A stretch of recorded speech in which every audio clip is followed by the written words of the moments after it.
కర్నూలు జిల్లా ఎమిగనూరులో CPI AP రైతు సంఘం ఆధ్వర్యంలో బైక్ ర్యాలీ నిర్వహించారు.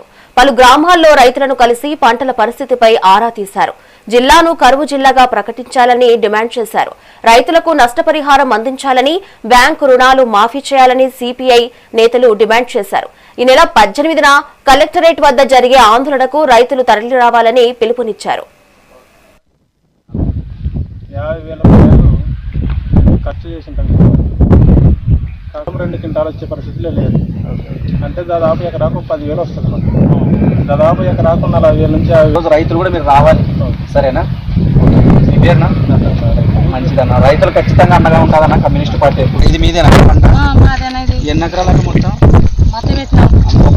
ఎంత వచ్చిందాక పెట్టుబడి ఎకరాకి 40. ఇది అంతా పత్తి గింజలు పెట్టుబడి మాకు ఎకరాకి 20,000. ఎకరాకి 40,000.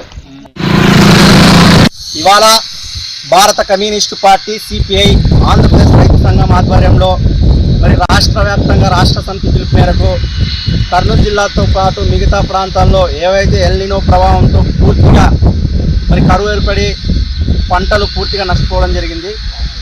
ఈ రైతుల్ని ఖచ్చితంగా ఆదుకోవాలని చెప్పేసి, అలాగే నష్టమైన ప్రతి రైతుకు ఎకరాకు 50,000 రూపాయలు నష్టపరిహారం చెల్లించాలని చెప్పేసి, అయితే రైతులు మరి పంట సంబంధించి రైతులు రుణాలు తీసుకున్నారో ఆ రుణాలను పూర్తిగా రద్దు చేయాలని చెప్పేసి, కర్నూలు జిల్లాని కరువు ప్రాంతంగా ప్రకటించాలని చెప్పేసి ఇవాళ మేము బైక్ ర్యాలీ మొదలుపెట్టడం జరిగింది. ఎమ్మిగనూరు నియోజకవ్యాప్తంగా బైక్ ర్యాలీలు మొదలుపెట్టడం జరిగింది.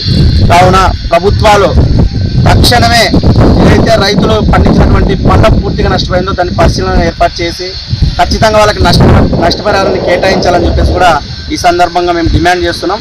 అంతేకాకుండా ఈ ప్రాంతాలు ప్రధానంగా ఎమ్మిగనూరు, మంత్రాలయం, ఆదోని ప్రాంతాలు పూర్తిగా కరువు ప్రాంతాలుగా మారిపోయాయి. అయినా కూడా ఏ ప్రభుత్వాధికారి కానీ ఏ రాజకీయ నాయకుడు కానీ ఇటువైపు చూడకపోవడం చాలా సిగ్గుచేటు. తక్షణమే రైతులను ఆదుకోవడం ఇవాళ